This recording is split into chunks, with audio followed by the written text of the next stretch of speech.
periode-periode perkembangan tasyri' Islam dengan mata kuliah Tarikh Al-Tasyri'. Dosen pembimbing yaitu Mu'alif Haji Mahmudin LCMH. Selamat menonton. Dadah.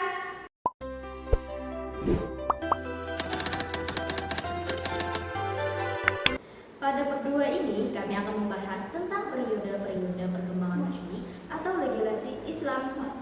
Sebelum masuk ke setiap periodenya, kita perlu mengetahui bahwa para ulama memiliki cara yang berbeda dalam membagi perkembangan tasyri' Islam.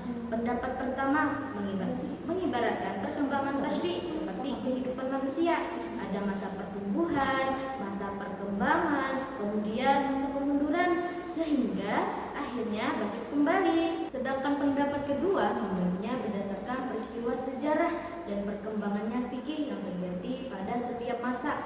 Karena itu ada ulama yang membagi menjadi 4 periode, 6 periode, bahkan ada 7 periode. Namun dalam pembahasan ini digunakan pendapat yang membagi perkembangan tasyri' menjadi 4 periode, yaitu pertama, yaitu periode pertumbuhan dan peletakan dasar, yaitu pada masa Rasulullah SAW. Kedua, periode pembangunan dan penyempurnaan, yaitu pada masa sahabat dan tabi'in hingga pertengahan abad keempat Hijriah. Yang ketiga, periode juhud dan taklid yang dimulai sejak pertengahan abad keempat Hijriah. Dan yang terakhir yaitu periode keempat, yaitu periode kebangkitan dan kesadaran yang dimulai dari sejak abad ke-12 Hijriah hingga sekarang. Selanjutnya kita masuk ke periode yang pertama, yaitu periode pertumbuhan dan peletakan dasar atas masa kerasulan. Pada periode ini dinamakan demikian karena pada masa inilah seluruh dasar dan sumber utama hukum Islam mulai dibangun. Segala aturan syariat ditetapkan langsung melalui wahyu Allah yang disampaikan kepada Nabi Muhammad SAW. Metode penetapan hukum yang dilakukan oleh Rasulullah juga menjadi landasan bagi para ulama setelah beliau. Oleh karena itu, periode-periode berikutnya tidak menciptakan dasar hukum yang baru, tetapi lebih kepada mengembangkan dan menerapkan dasar yang sudah diletakkan pada masa Rasulullah untuk menjawab persoalan-persoalan yang baru. Periode ini dimulai sejak Nabi Muhammad SAW diangkat menjadi Rasul pada tahun 610 Masehi ketika wahyu pertama diturunkan dan berakhir saat beliau wafat pada tahun 10 Hijriah. Jadi masa ini berlangsung sekitar 23 tahun. Itulah mengapa periode ini disebut sebagai masa pertumbuhan dan peletakan dasar karena seluruh fondasi syariat Islam dibangun pada masa Rasulullah SAW. Materi selanjutnya akan disampaikan oleh teman saya. Pada kesempatan ini saya akan menjelaskan mengenai keadaan bangsa Arab sebelum diutusnya Rasulullah SAW. Sebelum Islam datang, kehidupan masyarakat Arab dipengaruhi oleh berbagai aspek, diantaranya aspek sosial, ekonomi, dan hukum atau tasyri'. Pertama dari aspek sosial, bangsa Arab pada masa itu dikenal sebagai masyarakat bumi, yaitu masyarakat yang belum banyak mengenal baca tulis.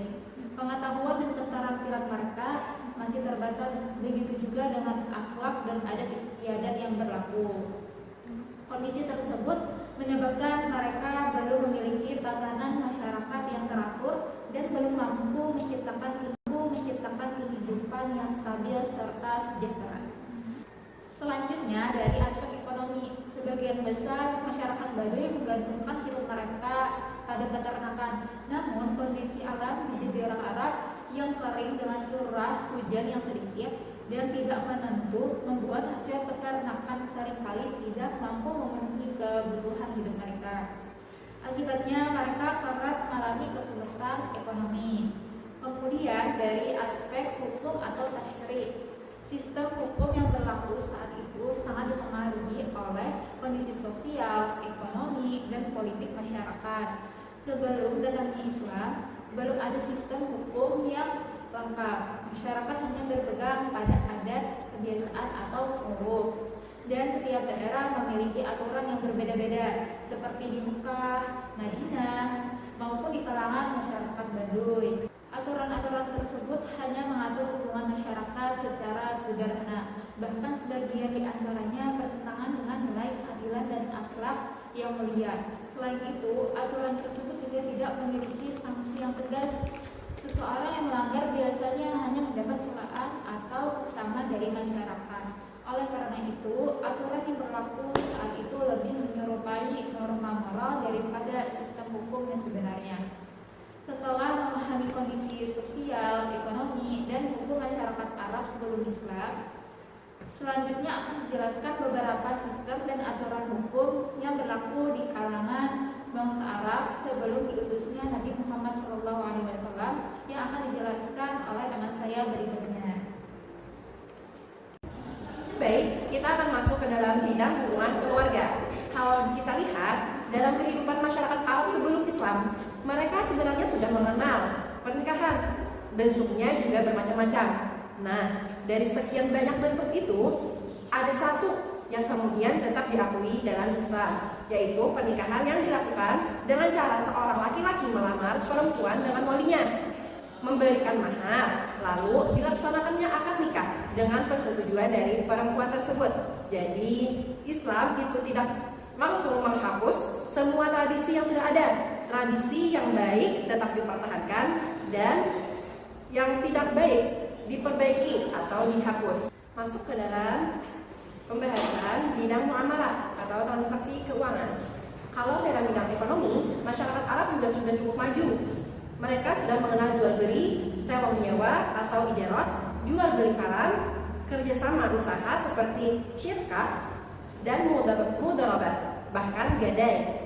Tetapi tidak semua transaksi yang mereka lakukan itu benar.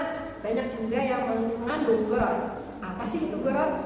Gharar yaitu adanya ketidakjelasan atau unsur untung-untungan sehingga bisa merugikan satu pihak.